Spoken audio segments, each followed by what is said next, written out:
things down. But boy, was I wrong. Later, we're going to talk about what you think self-care is and what self-care actually is and why knowing the difference is so important to your creativity and success. If you're feeling unsure about what self-care even is, why it is so important to every other aspect of your life, and you're ready to commit to taking care of yourself for real, then this is the episode for you. So are you ready to break down those limiting beliefs and get rid of that victim mentality of, I can't do it, I don't have time, I'll do it later, and really develop the willingness to take care of yourself? Are you sure? Let's do it.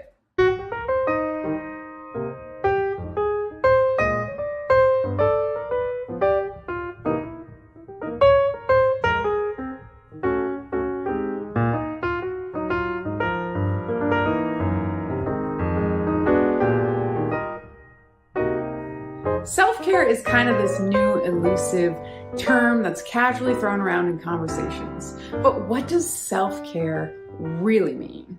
A lot of people think self-care is bubble baths and painted fingernails, or watching the football game with your favorite snack on Sundays. And yes, that is definitely some of what self-care is, but it is not the whole thing. So what is self-care really? And what is it that makes us neglect ourselves? And why is it so important that we do take care of ourselves? Today, we're going to hear from some of our friends on Instagram about what self-care means to them. And we're going to follow my journey of self-care throughout the week to find out what self-care really means. We're going to dig into why you don't give yourself that love and energy that you need and deserve. And later, we're going to talk about some practical application steps for you to develop that willingness to take better care of yourself. If you're feeling unsure about what self-care even is, why it is so important to every other aspect of your life, and you're ready to commit to taking care of yourself for real, then this is the episode for you. The idea for this episode all started while I was listening to an excerpt on controlling your emotions by clinical psychologist Jordan Peterson. I was feeling burnt out, overwhelmed, and unsure about how to get all my tasks done throughout the day. He jokingly told his audience, make sure that you've had breakfast. Of course, they all laughed. But for me, in that moment of feeling burnt out and overwhelmed and unsure of what I was going to do, it dawned on me that I hadn't even eaten breakfast that day. Could a simple thing like not having breakfast affect my ability to focus, which in turn affects my ability to accomplish my tasks? When we come back, we're going to talk about what is at the root of why we don't really take care of ourselves and give ourselves that love and energy that we deserve, and how we can start pushing past those limiting beliefs to live our best life. So stick around. Stay tuned.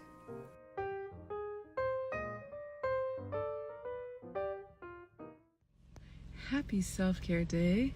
Today is Thursday, and it's been a very interesting week.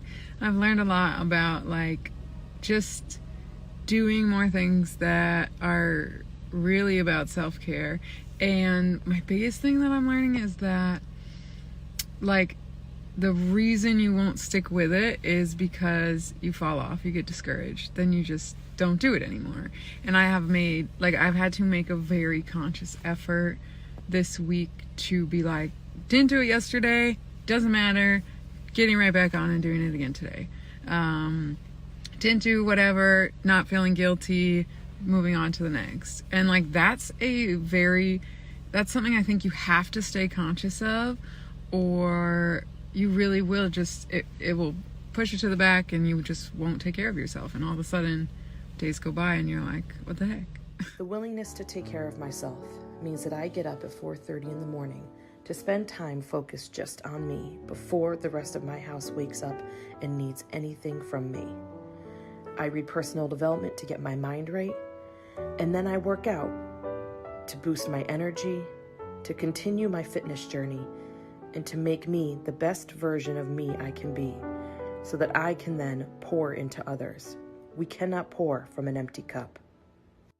Before the break, we were talking about how often we compromise small and seemingly insignificant ways that we should be taking care of ourselves and what is really at the root of why we do that. Most of us know the big things that we're supposed to be doing to take care of ourselves, like getting more sleep, drinking more water, exercising more, taking time to meditate or take a walk, and feeling more gratitude.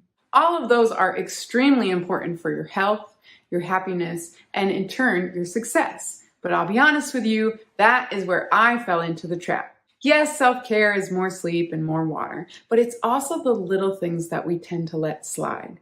That's where we unconsciously start to compromise our own self-care, and because it's little by little, we don't think it has an impact. But in actuality, all those little things start to pile up, and somehow we turn around and we feel burnt out, we feel exhausted, we feel overwhelmed, and we're left wondering, why do I feel this way when I'm doing some or all of those big self-care things? For me, the surface answer is always, well, I just don't have time for that right now, or oh, I can't, or I'll get to that later, which leads to a cluttered house or piled up dishes or a body that I haven't fed and I haven't hydrated because I just don't have time.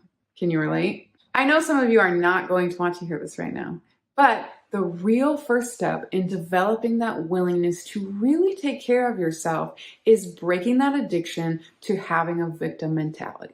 Now, let me be clear. When I say victim mentality, I'm not referring to being a victim of a crime or being a victim of something that you can't control. I'm talking about being a victim of your own mind and your own limiting beliefs that are standing in the way of you developing the willingness to take care of yourself. It took me a really long time to accept that I had a deep wiring within my brain from past experiences, past trauma, and past influences of other people, maybe in my life or even in society, who also may have had a victim mentality, that I subconsciously had a tendency to reinforce a pattern of thinking in my brain that in order to be worthy, to be valuable, to be successful, I had to work to the point of exhaustion, and that if I was taking care of myself, I was lazy or selfish. We are breaking down the limiting belief that taking care of yourself is wrong or selfish right now.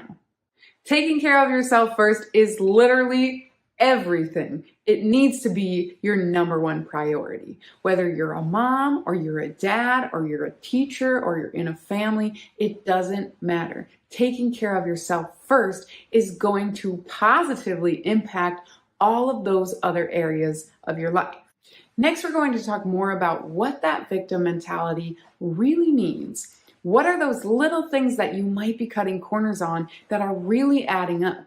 And things that I discovered this week that are the real reason of why I haven't kept up with my own self-care. I think that you'll really be able to relate to this, so stick around. Stay tuned.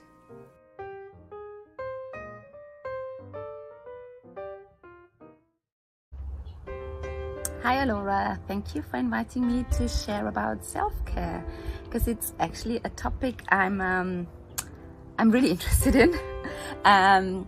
So to me, there are two different types of self-care. There is on the one hand having a glass of red wine and some chocolate and a hot bubble bath and just enjoying yourself, reading a book and relaxing. So that's the one type of self-care. And then there is, at least in my head or for me personally, there is the other side of self-care, which is the, getting up early in the morning and doing some yoga and meditating and writing in your journal and all this stuff, which, and I'm sure there is value in both of those. And it's probably about getting the balance right. But often I find I set up a self-care routine for myself that I think is ideal, it's how it should be, and then I just really don't want to do it, and it doesn't feel like self-care. It feels like just something else that I added to my to-do list. So yeah, I haven't found the right recipe or the right sequence or the right balance. So I'm still struggling back and forth between the bubble bath and the red wine and the chocolate and the getting up early and doing yoga and meditating and all that stuff. So I don't know if that's of any value at all. This is just my personal struggle of trying to figure out what kind of self-care is valuable for me, and what kind of self-care is realistic, and what kind of self-care is actually contributes to my well-being. Okay, I hope that was helpful. Thank you so much. Take care. Bye. Love Lights On Music is proudly powered by Kajabi. Kajabi's all-in-one, ready-to-go platform has everything your business needs. My personal favorite thing about Kajabi is their live chat support. I can't tell you how many times I have had a question and the Kajabi support team is there to answer it with screenshots and step-by-step instructions. A membership with Kajabi is all-inclusive. It offers website builder, one-click marketing sequences for your email list, SEO optimizing, which allows my links to look super official and appear in a search exactly how I would want. They also have amazing options to sell and get paid right from your site. I seriously love everything about Kajabi, so much that they didn't even ask me to make this video. Scan the QR code on the screen to learn more about Kajabi and use my referral link to get a 30-day free trial. Trust me, your business will thank me later. So most of us know those big self-care things, right? But before we just brush them off like, yeah, I know I'm supposed to be doing that, and dive into those little ones that might be sneaking through the cracks, let's give ourselves a self-assessment on how well we think that we're doing with those big self-care items. I want you to give yourself a score of 1 to 10 on all of these things. This is not a time to beat yourself up about what you should be doing. Rather, it's a time to just figure out where you are exactly right now. Just like your phone can't navigate you to your destination, if it doesn't know your current location, you can't get to those goals and dreams that you want to reach if you don't know where you are right now. So first, I want you to ask yourself, how am I doing with my sleep? Am I getting enough? Am I getting too much? Am I tired throughout the day, but I'm getting enough sleep? This is really going to help you gauge where your energy is coming from and how well your sleep habits are. So give yourself a score of 1 to 10 on your sleep habits right now. Second, I want you to ask yourself, what am I thinking about first thing in the morning?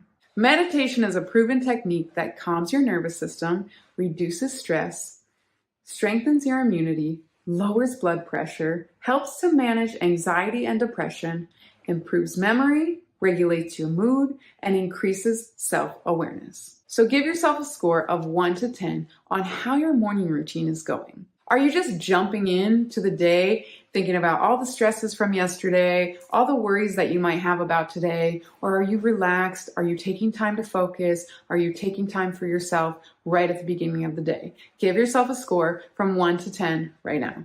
3 is that I want you to think about how much water you are drinking throughout the day. This is always the one, myself included, that everybody groans at and says, oh, I know I should be drinking more water. But think about how much water you have had today. How many glasses of water have you had? Maybe use that for your number. Give yourself a score from 1 to 10 now. 4th is exercise. What is your exercise routine like? Are you moving your body throughout the day? Are you stagnant in your workout routine and haven't gotten yourself in the habit, or maybe you were in the habit and you got out of it, of moving your body? Give yourself a score of how often you're moving your body from 1 to 10 now. 5 is how often are you taking time to go outside and be in nature? Are you making a point to get outside once a day, a few times a week, or are you stuck in that mundane cycle? 6 is one of my favorite new ones, social self-care. How often are you having deep and meaningful conversations with family and friends? Are you getting quality time with the people you love? Are you not spending as much time with those people that you care about? This is a really important one that I think a lot of us don't think about when it comes to self-care. But those deep and meaningful conversations and relationships are vital to your own self-care. 7 is how often do you treat yourself? I'm not talking about indulging in your favorite candy, although sometimes that might hit the spot. I'm talking about doing something for yourself for no other reason than it brings you joy. Think about when was the last time that you really did something for yourself for the simple fact that it just brought you joy. This might sound silly to you, but I love candles and I never buy them for myself because I always think of them as a frivolous expense.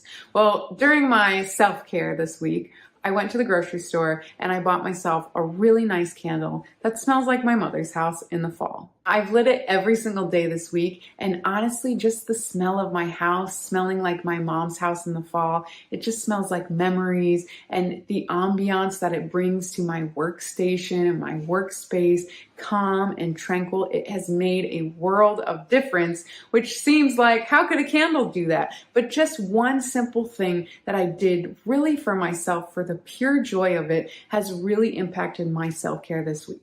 So give yourself a score from 1 to 10 about how often and how well you think you're doing with really treating yourself.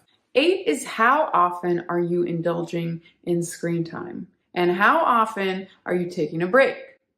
Sometimes we go from computer to cell phone to computer to cell phone to TV, causing an extreme overstimulation and almost addiction to screen time. I found myself this week being really conscious about making myself take a break after 2 to 3 hours on the computer and not going right on my phone, but maybe going for a walk or just listening to a podcast with my eyes closed. So give yourself a score of 1 to 10 on how often you're really engaging in screen time and how often are you actually taking a break. Do you think you're getting way too much screen time, or do you think, no, I'm pretty good, I'm pretty balanced on that one? Give yourself a score of 1 to 10 now. 9 is decluttering. How cluttered is your space? How cluttered is your workspace? How cluttered is your own space? How cluttered is your social media? I probably don't have to tell you this, but cluttered space leads to a cluttered mind. Decluttering and taking a break from screen time can definitely go hand in hand. Take a break from your work, set the timer for 5 minutes, go around your house and see what you can declutter in 5 minutes. Don't complete the whole thing at once, just give yourself a little bit of time. Go declutter and get back to it. So I want you to think right now, how cluttered, be honest with yourself, how cluttered is my space? How cluttered is my mind? How cluttered is my social media with people that are constantly on my newsfeed that I don't talk to, that I don't see, that I'm not really in their life? How cluttered are all of those things in your life? Give yourself a score of 1 to 10 now. Last is one of my favorite self-care things. Last is journaling. How often are you taking time to write down your thoughts and your feelings? I have heard that journaling is so great for you for years, and I have just implemented the habit of journaling every single day this year. So give yourself a score right now on your journaling habits. Are you journaling every single day? Are you journaling once in a while, but you'd like to be better at it? Or have you heard that journaling is really, really good for you, but you've never really gotten into it and you've never really tried it? Give yourself a score of 1 to 10 on journaling now. When we come back, we're going to talk about those little hidden self-care things that might be falling through the cracks and some practical application steps for you to really see improvement on taking better care of yourself, because you deserve it. So stick around.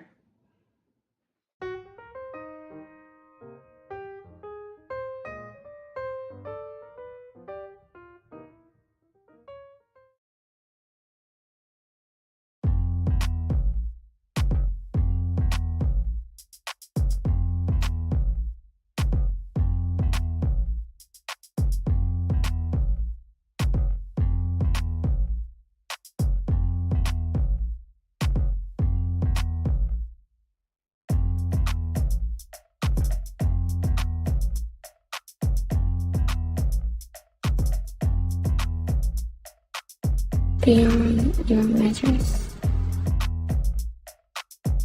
Alaura Lovelight called me out, so here we go. My idea of self-care is pretty simple, I think. I like to get my hair cut, I do my nails, I get a pedicure. I recently started getting facials. Shout out to Mosa Spa in Brooklyn. Definitely check them out. And what I would like to add more of is massages. I'm a dancer and a dance instructor, and part of that job is exerting your body all day, every day. And I think if I add massages to my regimen of self-care, I will be doing my body some justice. So that's what I think. This week I have had two major revelations. One is that I thought I was doing all those big self-care things perfectly, and now I definitely see that there is a lot of room for improvement. Number two is the more I started to focus on what real self-care is, the more I started to see all of the little corners that I was cutting and all of the little self-care things that I was letting fall through the cracks that were really adding up. If you have the willingness to be honest with yourself, you're going to start to see all those little ways that you use an old pattern of limiting beliefs, of victim mentality, to make excuses for not taking great care of yourself. And the more time that you spend taking care of your mind, taking care of your body, taking care of your spirit, the more time you are going to create for yourself.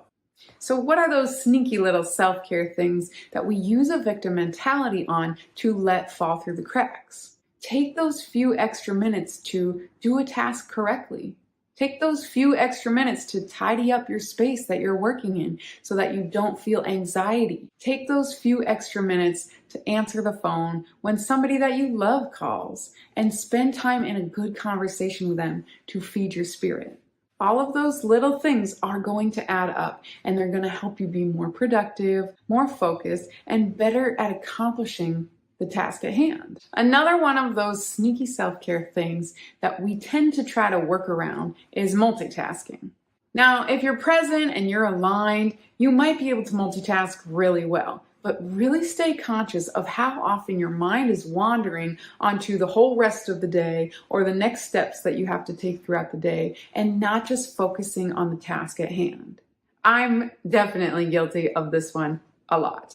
I think that you'll notice the more present you can be with your work, with your space, with your family, the more engaging conversations you're going to have, the better you're going to accomplish your tasks at work, and the less anxiety you're going to feel when you have a nice, clean space. Even though this is one of those underlying self-care things, you may not realize that it's actually a driving force into why you are overworked, exhausted, and burnt out.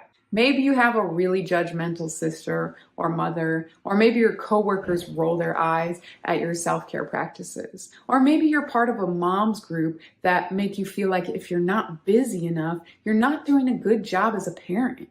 In order to really break this one down, you have to remember that those judgments, whether they're making them or you're assuming that they're making them, are all a reflection of themselves. And you allowing their judgment to get in the way of your own self-care is only hurting you and the people around you. You have to remember how beneficial self-care is and how much it is having a positive impact on all of the areas of your life so you can best serve yourself and serve the people around you. Every time that you see how much self-care is having a positive impact on your life and the lives around you, I want you to just store that in your memory bank so you can cash it in when you feel like maybe you're being judged for taking care of yourself. After the break, we're going to talk about key takeaways and 3 practical application steps for you to implement so you can better develop that willingness to take care of yourself. We'll be right back. Stay tuned.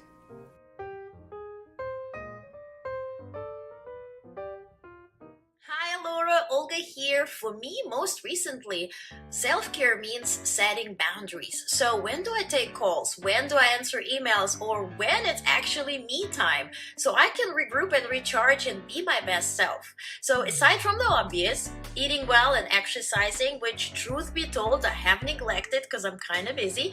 Not good, don't copy that. But setting boundaries was really helpful to find some sort of balance. And I hope it helps any fellow entrepreneur. Taking care of yourself is of such vital importance to your whole life, and it is going to impact everything from your creativity to your home life to your business. Having an awareness of when you are cutting corners, when you are taking shortcuts, when you are letting things fall by the wayside, that is going to be your very first step in really developing that willingness to take care of yourself. This week I had to be really honest with myself, and I had to ask myself, am I really not making myself a nice dinner because I really don't have the time? Or is it because I have this addiction to a victim mentality that's telling me to overwork myself and not fuel my body with a healthy, proper meal? Catch yourself as many times as possible this week when you're feeling exhausted or overworked or depleted, and see how you could take better care of yourself in that moment. Next, I want you to really dig into why, if you do have this victim mentality, where does that come from? Is it something that you've learned from society? Were you raised in an environment where overworked and exhausted means that you're working hard and you're being successful? Take some time to really dig in to why you do compromise your own self-care. Think about those big self-care things that we talked about, especially those ones that you feel like you scored lower than you would have liked to on. But also think about all those little self-care things that you could be tightening up on. All of those things, big or small, are really going to help you improve that willingness to take better care of yourself. As we've talked about throughout the episode, really understanding why you're not taking better care of yourself is the first step to understanding how to develop that willingness to take care of yourself.